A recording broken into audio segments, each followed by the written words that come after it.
Everyone, कैसे हैं आप सब। उम्मीद करती हूँ अच्छे होंगे। एंड मैं ठीक ठाक हूँ। मेरी शक्ल देख के आपको लग ही रहा होगा कितनी ज़्यादा बीमार जैसी हूँ, और मेरी चेहरे में इतनी स्वेलिंग आ गई है ना कि मतलब मत बोलिए। मैं ऐसे ऑफिस आ नहीं रही थी, आज आई हूँ क्योंकि आज मुझे डॉक्टर का अपॉइंटमेंट लिया था मैंने। बट डॉक्टर ने बोला कि वो मिलेंगी, पर अचानक उनको कहीं निकलना पड़ गया, तो फिर मुझे ऑफिस ही आ गई मैं। लेकिन मैं अभी वापस घर जा रही हूँ क्योंकि मेरी तबीयत बिल्कुल अच्छी नहीं लग रही है और मुझे इतने ज़्यादा चक्कर आ रहे हैं और सिर्फ मन कर रहा है सोने का। बिल्कुल मन नहीं कर रहा कि उठ के बैठूँ मैं। तो मैं ऑफिस आई थी तो मैंने सोचा चलो एक वीडियो बना लेती हूँ और आप लोगों के साथ शेयर कर देती हूँ। आप लोगों से बहुत सारे सवाल पूछ रहे थे। तो एक पहली चीज़ जो मैं आप लोगों को बताऊंगी कि मैंने प्रेगनेंसी कंसीव कैसे की। तो आपको मैं बता दूं कि मेरी स्टोरी बहुत लंबी है। आपको उसके लिए मेरे पास्ट के वीडियो जाके देखना पड़ेगा कि मैंने कितना स्ट्रगल किया इन 4-5 सालों में। एंड दूसरी चीज़ है कि मैंने प्रेगनेंसी कंसीव 2 चीज़ों से की है, दवाई और दुआ दोनों के साथ साथ। और तीसरी, मैं हमेशा बोलती हूँ कि मैं बहुत आध्यात्मिक हूँ। तो अध्यात्म कैसा, मतलब किस तरह का अध्यात्म मैंने किया, क्या किया आखिर मैंने ऐसा, तो उसके लिए मैं आप लोगों के साथ शेयर करूँगी मेरी गुरुवार की पूजा, जो बृहस्पतिवार, जो मैंने आपको लास्ट वीडियो में बताया था कि मैं बृहस्पतिवार का पूजा करती हूँ। देखिए, ये बृहस्पतिवार जो है ये विष्णु भगवान और लक्ष्मी जी की पूजा होती है और ये गुरुवार के दिन को ही बृहस्पतिवार कहा जाता है। आप इसको चाहें तो मान सकती हैं 11 गुरुवार करने के लिए या 21 गुरुवार करने के लिए, आप जैसा मान सकते। पर मैंने ऐसा कुछ भी नहीं माना था, मैंने बस बोला था कि मुझे ये चीज़ चाहिए, मैं जब तक होगा मैं करूँगी, और मैं अभी भी इसको कंटिन्यू कर रही हूँ। ये पूजा के विशेष महत्व दिया जाता है जिसकी शादी नहीं होती है, जिन लड़कियों की या जिनको संतान की प्राप्ति नहीं होती है, जिनके घर में बहुत ज़्यादा दरिद्रता आती है, हस्बैंड की जॉब नहीं होती है, पैसों की हमेशा तंगी होती है। तो ऐसे कंडीशन में जो है जो हमारे पंडित जी हैं या हमारे जो बड़े बुजुर्ग हैं वो हमको ये पूजा करने के लिए कहते हैं। तो आपको जैसे मैंने मिलवाया था मेरी मौसी से, जो कि बहुत ज़्यादा आध्यात्मिक की तरफ है, तो उन्होंने भी मुझे ये बताया कि तुमको ये पूजा करनी चाहिए। और काफ़ी दिन से ये पूजा करने का मैं सोच भी रही थी। तो इस पूजा की विधि क्या होती है करने की, तो देखिए, ये पूजा जो है ये गुरुवार के दिन किया जाता है। इस दिन आपको पीला वस्त्र पहनना होता है। आप चाहें तो कपल्स दोनों साथ में कर सकते हैं, नहीं तो आप अकेले भी इसको कर सकते हैं। इसमें केले के पेड़ की विशेष महत्व होती है कि इसमें केले का जो पेड़ का जड़ होता है उसमें विष्णु भगवान का रास्ते हैं वो उसी में। तो केले के पेड़ की पूजा होती है। इस दिन में आपको क्या नहीं करना चाहिए, पहले मैं ये बता दूं।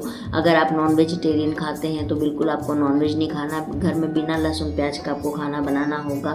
आपको पीला भोजन ही करना है उस दिन, और इसमें पीला भोजन करना होता है। और इसमें आपको उस दिन बाल नहीं धोना होता है साबुन शैम्पू से। आपको घर में किसी भी तरह का गोबर की लिपाई नहीं करनी होती है।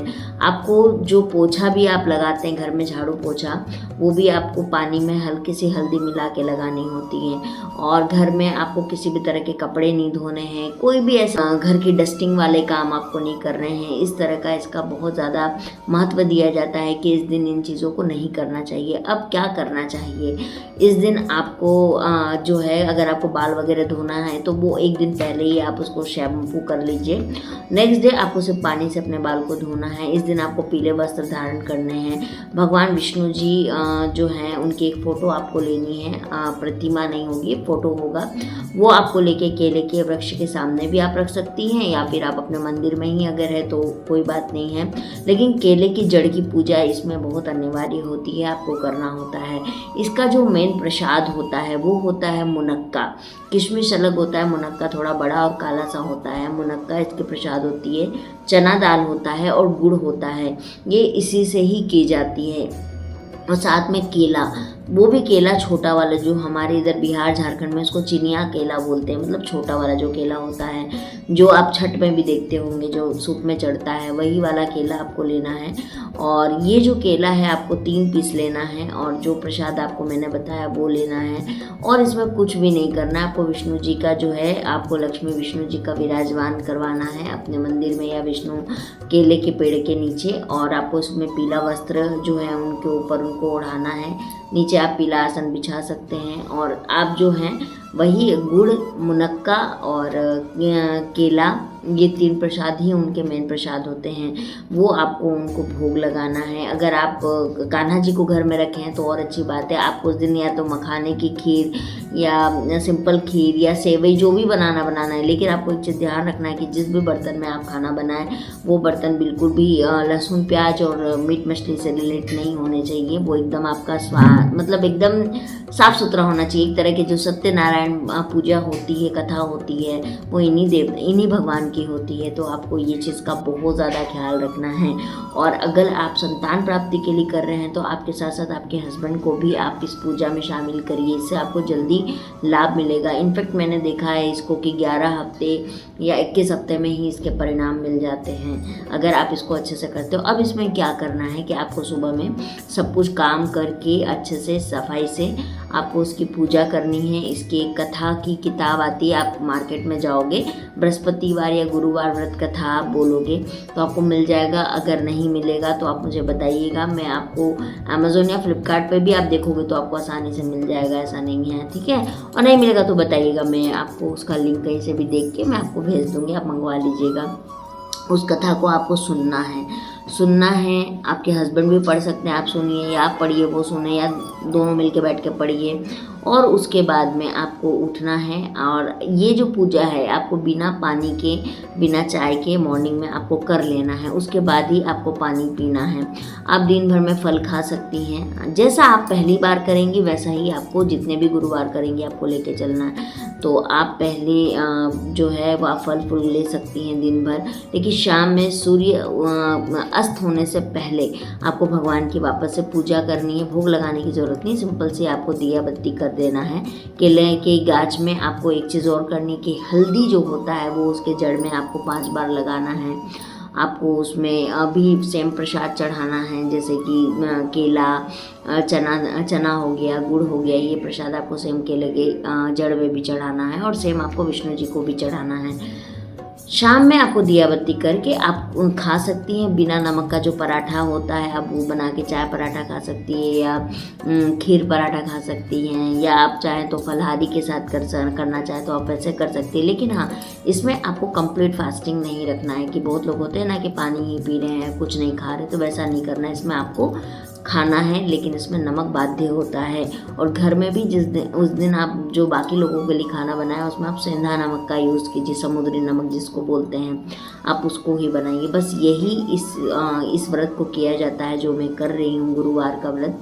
और वैसे भी जो लोग कान्हा जी को घर में रखे हुए हैं वो लोग बहुत अच्छे से जानते होंगे इस चीज़ को, लेकिन जो नहीं जानते हैं उनके लिए मैंने इसको बताया, ये आप करिए। अभी तो मुझे लगता है कि इतना कि 4 या 5 बृहस्पतिवार मैंने किए हैं इसके, तो मुझे इसका बेनिफिट्स मिला। तो आप भी इसको कीजिए, इससे आपको डेफिनेटली बेनिफिट्स मिलता है। लेकिन हाँ, पूरी श्रद्धा पूरी लगन के साथ। अब बात कर देते हैं कि ये पूजा आप कर रहे हैं और आपको इसके बीच में माहवारी आ गई यानी पीरियड्स आ गए, तो आप क्या करोगे। तो आपको इसमें फास्टिंग जिस तरीके से मैंने बोला है आपको करना है। आपको कथा सुननी होगी, आप अपने हस्बैंड को या घर में जो भी बड़े हैं उनको बोलिए कि वो कथा जो है बुक है वो पढ़ ले, आप सुन लीजिए। और पूजा जो है वो भगवान के सामने आप हाथ जोड़ लीजिए कि भगवान मैं नहीं कर सकती हूँ क्योंकि मुझे माहवारी है, तो उसमें आपको वो माफ़ हो जाता है। लेकिन वो कथा जो है वो आपको सुननी होगी ही होगी। और अगर कोई भी घर में नहीं है बताने वाला तो आप मोबाइल में यूट्यूब पे भी, ये सब तो आजकल मिल ही जाता है, आप वहाँ से भी सुन सकती हैं। तो यही इस व्रत को करने का पूरा रूल है और ये व्रत को बहुत ज़्यादा फ़ायदा है गाइस। अच्छों को इसके बेनिफिट्स मिले हैं। मेरे घर में तो मतलब मेरे घर में मुझे पता है कि मैं जब छोटी थी, मतलब मैं जब 12-15 साल की थी उस टाइम भी मैंने बृहस्पतिवार किया था और मैंने इसको करीब 5 साल मैंने किया था, इसको लगातार किया था।